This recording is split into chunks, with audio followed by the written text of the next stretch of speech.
The Terrifics, issue number 1. Is this DC's answer to the Fantastic Four? We'll soon find out.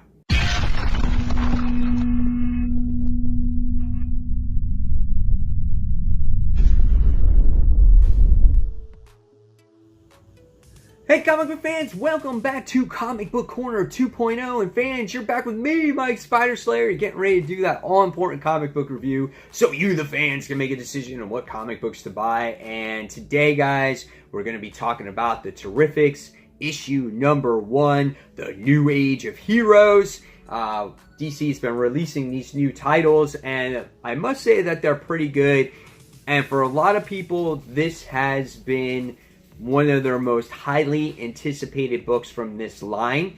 And a lot of us are saying, is this DC's answer to the Fantastic Four? If Marvel can't put out a Fantastic Four book, well, why not DC? So, does this book actually match up to the Fantastic Four?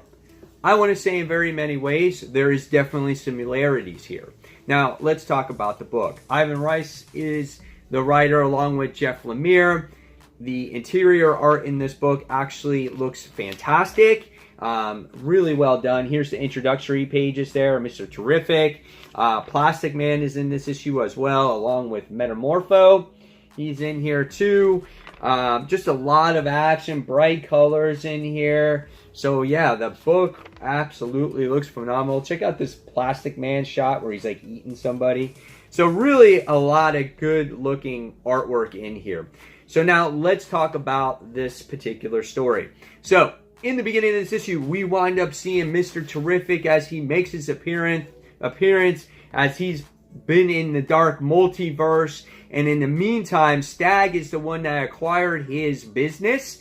And unfortunately, he's not there to talk about the business aspect of things. He wound up getting notifications from his T-Spears that Stag is messing with things that he should not.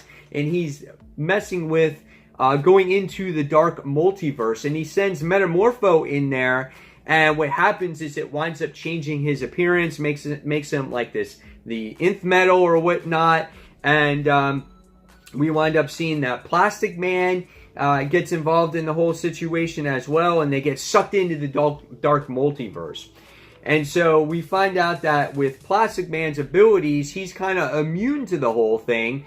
And he recently just woke up as well. So in this multiverse, he's able to protect Metamorpho, Mr. Terrific and whatnot.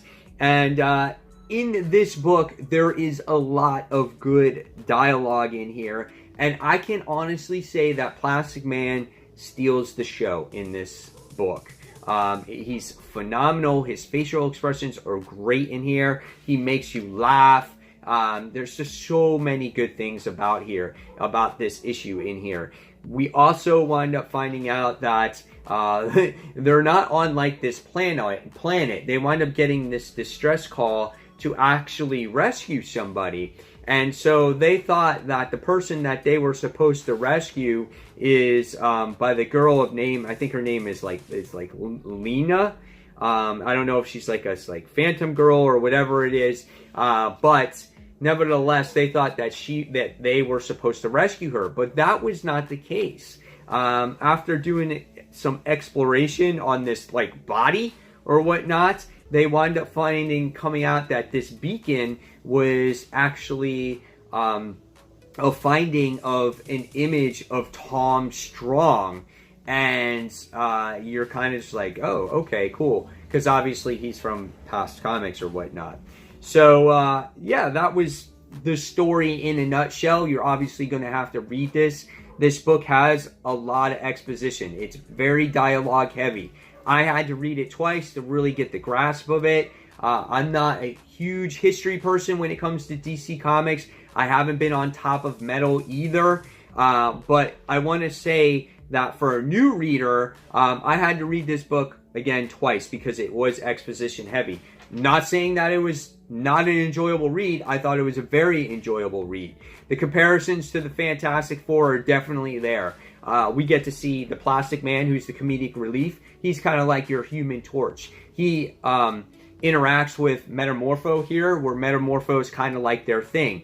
And their character interactions are just like the things in Johnny Storm's in here.